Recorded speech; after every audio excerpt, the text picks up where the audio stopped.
Welcome to the Databricks Skill Builder series. We're glad you're here.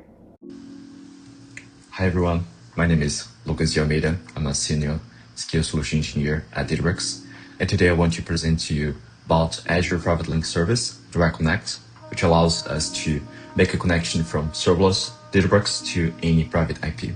So let's take a look to understand how it works and how we can set it up on our environment. So today I want to go over with you those 3 points. First is an architecture review to understand how Private Link Service Direct Connect is different from other approaches. Second part is around prerequisites and steps. First, to understand how to prepare for it and how to execute. And last, a demo in my sandbox environment so you can have a good understanding on how to set it up. So first, let's take a look on this architecture here to understand how it works. So on the left side, what we see is that we have the Databricks tenant with serverless compute, and that uses MCC. So MCC stands for Network Connectivity Config, and that is the interface for communication for serverless. You can see that it establishes a private connection to Private Link Service Direct Connect, which sits in the Azure tenant. This is a new service, which is in public preview currently, and that allows us to create 2 IP configurations in customers VNet and a dedicated subnet, and those IPs are going to establish a communication to either on-prem environments or other VNets, for example. In the case of on-prem, we need to make sure that there is either express route or site-to-site VPN to allow this communication to happen. Taking a look here, the main advantage of this approach is that we're not going to require a load balancer nor a proxy to establish this communication. And as a result, this is going to be a much simpler approach to set up this connection here. Awesome. So let's consider the prereqs and the steps to establish this connection. First, on the left side, the prereqs, we need to make sure that not only we should have an Azure subscription, but also that we activate a feature in the Azure portal. To establish this activation, we need to open the preview link, which is available in the official doc. And after this, we also need to make sure that the feature flag is registered in the subscription. Once we have this done, next step is to make sure that in the network side of things, we are good. Thinking about having a VNet ready, a subnet dedicated for the PLS, and also that this VNet and this subnet is able to reach the target environment that could be either on-prem or another VNet. Once we have this done, think about the steps here. So first step is to make sure that, as I mentioned, everything in the network inside is okay. Also that the subnet that we selected for the PLS does not have Private Link Service Network policies as enabled. That should be disabled for the subnet. We're going to create the PLS. And also we need to make sure that customer subscription ID is properly configured and properly authorized for this setup. Once we have this done, we're going to create the MCC in Databricks, and we're going to use the Private Link Service ID to establish the connection. Awesome. So this is the basics, the concepts. Let's take a look first on the doc, and then we're going to see how that works in the sandbox environment. So first, wanting to highlight to you the official doc here that outlines all the details and the steps for this process that I'm going to show to you. Especially, I wanted to highlight 2 things. So first is the preview link that I mentioned to you that you should access to be able to use this feature via the portal. Otherwise, you will need to use Azure CLI or Terraform for that. Another thing important to highlight is that this feature is only available for a set of regions. So it's important to keep that in mind. Awesome. So with that, let's take a look on the Azure environment to see how the setup can be done. So first of all, I'm using a VM that I installed MySQL, and that VM sits in a VNet. So the goal here of this demo is to show to you how serverless can establish a private connection to this MySQL instance here. So what I'm going to do is that I'm going to go to the Azure portal. I'm going to access my resource group, which is this one here. And from my resource group, I'm going to create the Private Link Service Direct Connect. So on the marketplace, I just need to search for Private Link. And you can see that we should have available this service here, private link service. I can click on that. Then I'm going to click on create here. I'm going to confirm the subscription resource group, and then the name is going to be Porto, MySQL, PLS, free. I'm going to select the region. So in my case, I'm going to select East to West, which is available for this setup. I'm going to click on next. And here it's an important distinction. So you can see that we have two options. This option here was the previous available one, a load balancer, but now we're going to select destination IP address. And this option allows us to directly point to any IP address as mentioned to you in the beginning. If I go to my MySQL instance here, I can see that I do have a private IP, so I'm going to copy that IP, and I'm going to bring that in this field here. Once I do this, next step is to select the NAT virtual network.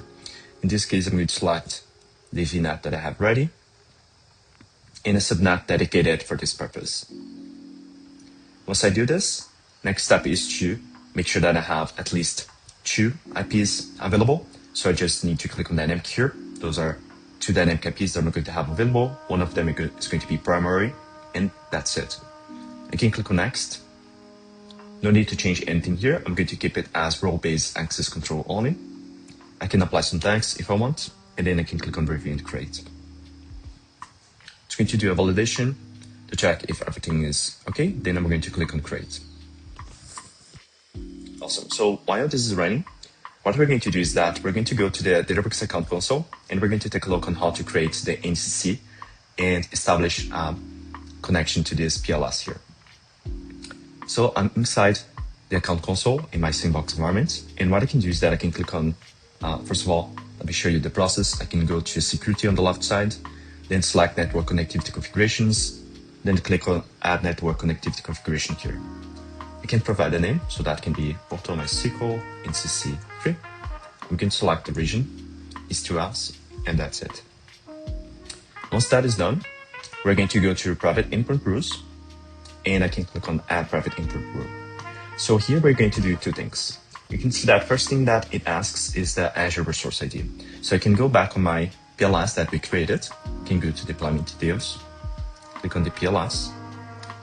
On the top right side, you can see that we have this option here called JSON view. So if I click on that, I can copy the resource ID. I can go back to Databricks, and I can paste this resource ID. Next thing that it asks me is the domain name. So for this domain name, what's important is that we need to provide a name that's going to be used for connecting to my MySQL instance. So I have an Azure private DNS zone called company.com, and I have an A record called porto-mysql-vm, and this record here points to my private IP. So what I can do is that if I click on this pencil icon here, I can basically copy this name, and I can bring it to Databricks. Once I do this, I can click on add. And what this process means is that Databricks Serverless is going to use my Azure private DNS zone, understanding this domain name that I provided, to see the private instance that I have available here. So once this process runs, what is going to happen is that if I go back on the PLS, on the left side, I can go to private input connections, and you're going to see that a new private endpoint is created here. It's in the pending state. So we just need to select it, click on approve. I'm going to say Databricks. So we just need to wait a few seconds. That is going to be approved here. Yeah, we see that it is in the approved state. And if I click back on Databricks, if I refresh my page, I should see the private endpoint rule that was created here. It's currently in the pending status, but soon it's going to be in the approved status. So once this is the approved in the approved status, we can use that in our environment. So let's take a look on how that works. If I go back on workspaces here on the left side, I can search for my workspace. And what I can do is that I can go to update workspace. On the left side, on this field here, network connectivity configuration, we need to make sure that the NCC that we created is attached. I have a previously created one, so I'm going to use that one here. Awesome. So what we can do here is that we can access this workspace and we're going to see how the connection works in practice. Awesome. So I'm inside my workspace. I have this task notebook that I created using Genie codes. And if we click on Run All, what that is going to do is that it's going to both test the connectivity to my SQL instance. It's going to use the parameters that I provided, the host name, the port, database, username and password, the two tables that I created in the MySQL instance. It's going to test the connectivity, and it's going to show me the contents of the two tables, as we can see. And we can confirm that it's using serverless, so connectivity, private connectivity using serverless is working here. Also, another thing that we can do is that we can use the same connection, but for Lakeflow Connect. So I created a connection and I use that to create this ingestion pipeline so I can ingest those tables using serverless in my Databricks environment. Awesome. So going back to the presentation as a recap, the main value that we provide here is easy setup and also easy to manage this implementation overall in comparison to other approaches, like having a load balancer, a proxy, or even SSH tunnel. So team, I hope that it helps you, and let us know if you have any questions or comments. Thanks.